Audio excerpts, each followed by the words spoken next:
दोस्तों सभी को नमस्कार। अपना सोइल साइंस या मृदा विज्ञान का टॉपिक नंबर है, आज रहेगा तीसरा। पहले दो टॉपिक हम पढ़ चुके हैं जिसमें हमने पढ़ा क्या, सोइल की प्रोफाइल यानी कि मृदा की परिच्छेदिका और volume composition of the soil यानी कि मृदा का आयतनात्मक संगठन। दो टॉपिक हो चुके हैं जिसमें एक में पढ़ा हमने मृदा की परिच्छेदिका और दूसरे में पढ़ा मृदा का आयतनात्मक संगठन। और तीसरा हमारा टॉपिक रहेगा आज भारत की मृदाएं।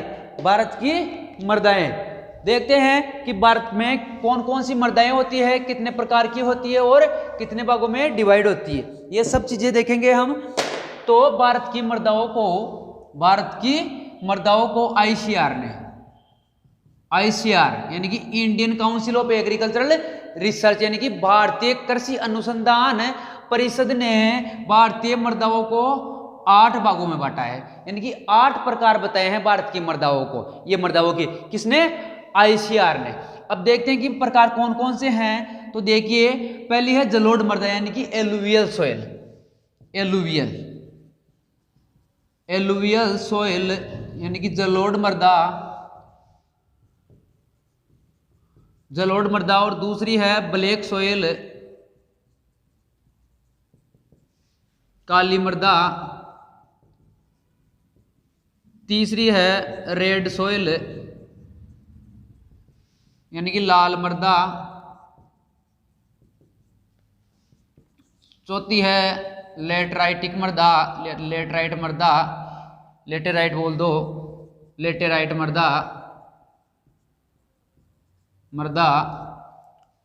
पांचवी है लवण प्रभावित मृदा यानी कि सेलाइन सोइल या साल्ट अफेक्टेड सोइल, लवण प्रभावित मृदा। छठी है दोमट मृदा यानी कि लोमी सोइल। और सातवीं है पीट व मार्शी मृदा। और आठवीं है शुष्क मृदा यानी कि एरिड सोइल। तो ये हो गई अपने भारत की 8 प्रकार की मृदाएं जिनको आईसीआर ने बताया है या आईसीआर ने बांटा है। अब प्रत्येक को एक एक करके पढ़ते हैं। सबसे पहले देखिए एलुवियल या जलोढ़ मृदा, एलुवियल सोइल या जलोढ़ मृदा। विस्तार से देखते हैं जलोढ़ मृदा को। देखिए जलोढ़ मृदा का मृदागण। तो जलोढ़ मृदा का मृदागण होता है एंटीसोल व इंसेप्टिसोल। एंटीसोल और इंसेप्टिसोल। आगे देखते हैं इसका क्षेत्रफल। तो ये भारत में सर्वाधिक क्षेत्रफल पर पाई जाती है। तो सर्वाधिक क्षेत्रफल वाली मृदा है। और कितने क्षेत्रफल पर पाई जाती है? 143 मिलियन हेक्टेयर, यानी कि भारत की टोटल मृदाओं का 45% यही मृदा होती है। कौन सी मृदा? जलोढ़ मृदा का क्षेत्रफल है भारत में सर्वाधिक है। क्या है? इंपॉर्टेंट क्वेश्चन है, डबल स्टार लगा लेना कि इसका क्षेत्रफल है भारत में सर्वाधिक है, जिसका है 143 मिलियन हेक्टेयर, यानी कि टोटल क्षेत्रफल जो भारत की मृदा है टोटल क्षेत्रफल की 45% जलोढ़ मृदा कवर करती है। ठीक है, अब देखते हैं आगे स्टेट यानी कि राज्य कौन कौन से हैं, कौन कौन से राज्यों में ये फैली हुई है। तो देखो हरियाणा, दिल्ली, गुजरात, इसके अलावा राजस्थान, इन राज्यों में इसका विस्तार है। आगे देखते हैं इसमें सोइल प्रोफाइल का डेवलपमेंट नहीं होता, यानी कि मृदा प्रोफाइल नहीं होती। इसमें मृदा प्रोफाइल नहीं होती, यानी कि मृदा प्रोफाइल का विकास नहीं होता है जलोढ़ मृदा में। और जलोढ़ मृदा को 2 भागों में बांटते हैं, यानी कि इसके 2 प्रकार है जलोढ़ मृदा के। एक है खादर और एक है बांगर। बांगर और खादर। खादर तो बोलते हैं नवीनतम जलोढ़ को, नवीनतम जलोढ़ को, और बांगर बोलते हैं पुरानी, पुरानी जलोढ़ को, पुरानी जलोढ़। नवीनतम जलोढ़ तो हो गई खादर और पुरानी जलोढ़ हो गई बांगर। ये हो गई दोस्तों आपके एलुवियल या जलोढ़ मृदा जो भारत में सर्वाधिक होती है। आगे देखते हैं काली मृदा, दूसरी काली मृदा, दूसरे प्रकार की मृदा है काली मृदा या ब्लैक सोइल। काली मृदा यानी कि ब्लैक सोइल। देखते हैं काली मृदा है, इसका मृदागण। सबसे पहले देखते हैं मृदागण। तो इसका मृदागण होता है वर्टिसोल, वर्टिसोल यानी कि वर्टिसोल मृदागण में ये आती है। अब देखते हैं इसका क्षेत्रफल। तो ये जो जलोढ़ मृदा है उसके बाद में दूसरे नंबर पर आती है, यानी कि इसका जलोढ़ मृदा के बाद में दूसरा स्थान है, जलोढ़ मृदा के बाद में दूसरा स्थान है क्षेत्रफल में। तो इसका क्षेत्रफल है 55 मिलियन हेक्टर। कितना? 55 मिलियन हेक्टर। अब देखते हैं कौन कौन से राज्य में पाई जाती है। सर्वाधिक ये पाई जाती है महाराष्ट्र व एमपी। इंपोर्टेंट है कि काली मृदा भारत के कौन कौन से राज्य में पाई जाती है, तो महाराष्ट्र और मध्य प्रदेश में ये पाई जाती है। अब देखते हैं इसकी विशेषता। तो काली मृदा है वह इसमें सिकुड़ने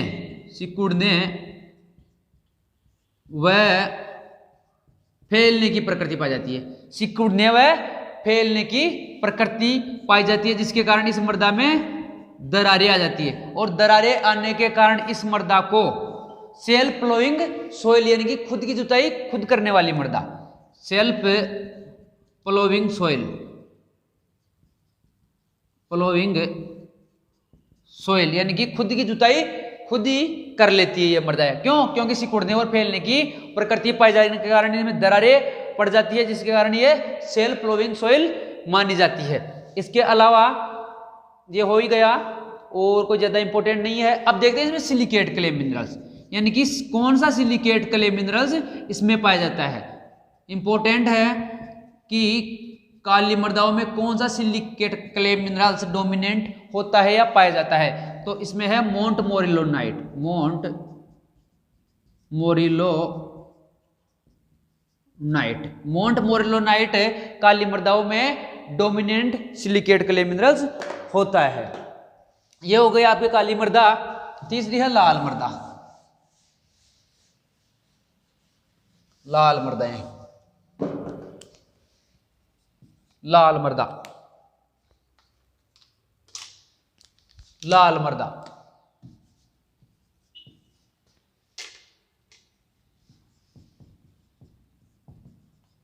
रेड सोइल। इसका मृदागण होता है मृदागण होता है इसका LP soul.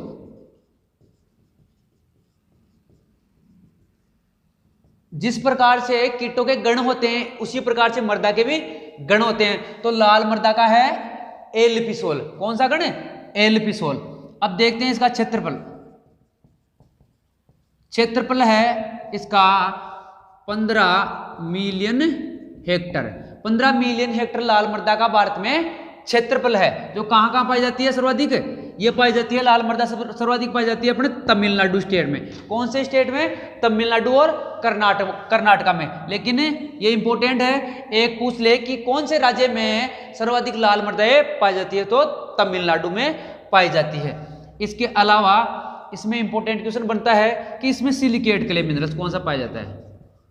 Silicate clay mineral जिस प्रकार से काली मृदाओं में पाया जाता है मोंट मोरिलोनाइट, इसी प्रकार से लाल मृदाओं में केओलिनाइट, केओलिनाइट।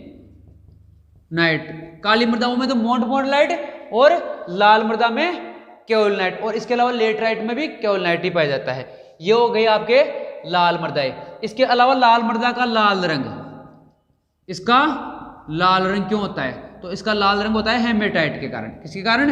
हेमेटाइट, यानी कि आयरन के ऑक्साइड, जिसका सूत्र होता है Fe3O4, Fe3O4। ठीक है, अब देखते हैं आगे। लाल मृदा हो गई। चौथी है लेटराइट मृदा। लेटराइट मृदा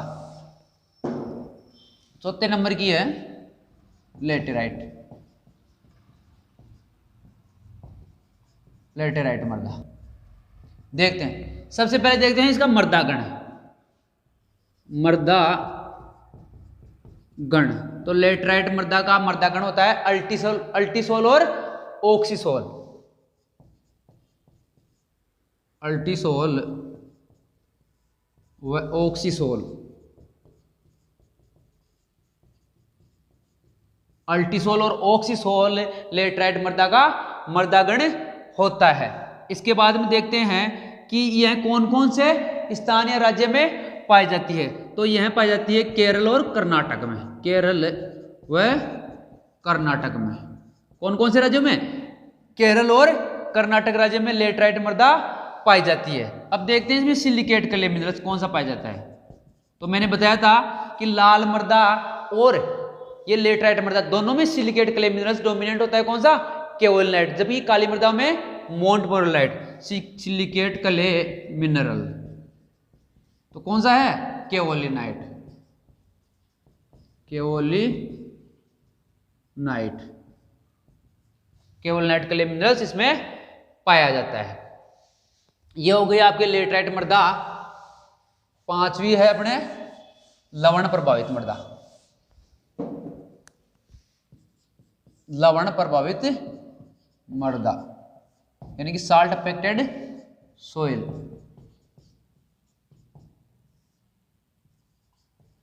लवण प्रभावित मृदा देखिए आगे।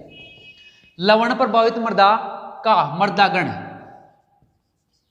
मृदागण देखते हैं। तो जलोढ़ मृदा के जो मृदागण होते हैं वही इसके होते हैं। यानी कि जलोढ़ मृदा के हैं एंटीसोल और इंसेप्टिसोल। तो इसके भी एंटीसोल और इंसेप्टिसोल ही होंगे।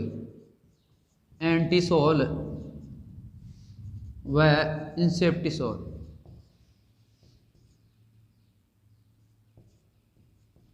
एंटीसोल और इंसेप्टिसोल। ठीक है, अब देखते हैं कि यह किस क्षेत्रों में पाई जाती है। तो शुष्क व अर्धशुष्क में पाई जाती है। शुष्क व अर्धशुष्क क्षेत्रों में।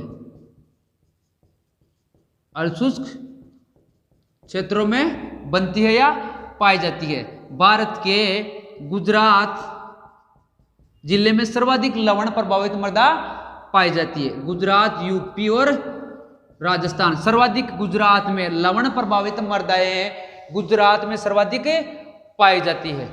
अब इसका क्षेत्रफल देखते हैं भारत में। तो इसका है 6.75 यानी कि 7 मिलियन हेक्टेयर के आसपास, या 6.79 मिलियन हेक्टेयर, 7 मिलियन हेक्टेयर के आसपास इसका क्षेत्रफल भारत में पाया जाता है। आगे देखते हैं छठे प्रकार की दोमट मृदा। कौन सी मृदा? दोमट मृदा।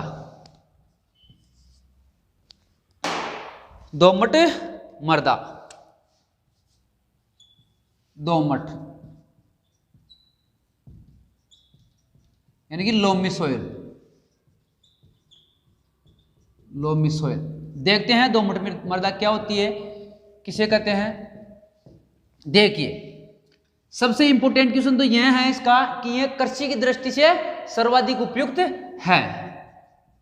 कृषि की दृष्टि से सर्वाधिक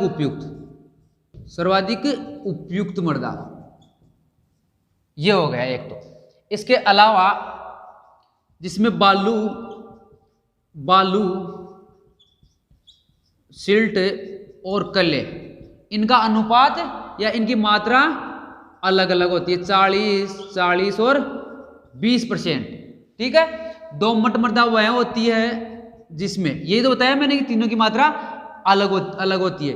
जिसमें मात्रा तो क्या हो, बालू, सिल्ट और कले की असमान, ऐसी मृदा जिसमें बालू, सिल्ट और कले की मात्रा तो असमान हो, लेकिन उनके गुण क्या हो, समान हो, क्या कहलाती है, दोमट मृदा। और यह कृषि की दृष्टि से सर्वाधिक उपयुक्त है। अब है 7वीं, पीट व मार्सी मृदा। मार्सी मृदा, पीट मृदा का दूसरा नाम है केटकले। केटकले या एसिड सल्फेट भी इसको बोलते हैं। और मार्सी मृदा का दूसरा नाम है मक मृदा या मक सोइल। मक मृदा यानी कि मक सोइल, मक सोइल, ठीक है। पीट मृदा है या केटकले हैं और ये मार्सी मक मृदा। अब देखते हैं कि पीट या केटकले मृदा किसे कहते हैं। पीट मृदा उसे कहते हैं जिसमें कार्बनिक पदार्थ अर्ध अपघटित हो, जिसमें कार्बनिक पदार्थ पूर्ण अपघटित नहीं हो या अर्ध अपघटित हो। कार्बनिक पदार्थ अर्ध अपघटित, पूर्ण अपघटित नहीं हो, अर्ध अपघटित। अर्ध अपघटित कार्बनिक पदार्थ जिस मृदा में पाए जाते हैं या कार्बनिक पदार्थों का अर्ध अपघटन होता है, पीट मृदा कहलाती है। और मार्सी मृदा और मक मृदा किसे कहते हैं, जिसमें कार्बनिक पदार्थ पूर्ण अपघटित होते हों। इसमें कार्बनिक पदार्थ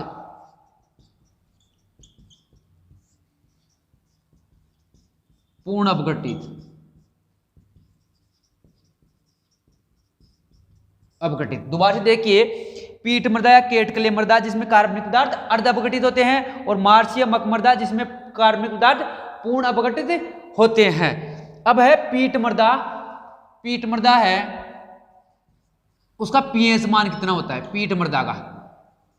पीट जो मृदा है या केटकले मृदा है, इसका पीएच मान कितना होता है, इसका पीएच मान होता है 4 से कम, यानी कि 3.9 इसका पीएच इंपॉर्टेंट है कि पीट मृदा है, इसका पीएच मान हमेशा कितना होता है, तो 4 से कम या 3.9, जो पेडी के लिए यानी कि दान के लिए सर्वाधिक उपयुक्त मृदा है। दान के लिए सर्वाधिक उपयुक्त मृदा है कौन सी, पीट मृदा, जिसका पीएच 3.9 होता है।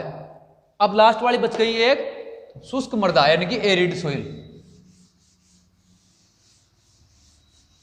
एरिड सोइल या शुष्क मृदा 8वें प्रकार की, एरिड सोइल या शुष्क मृदा।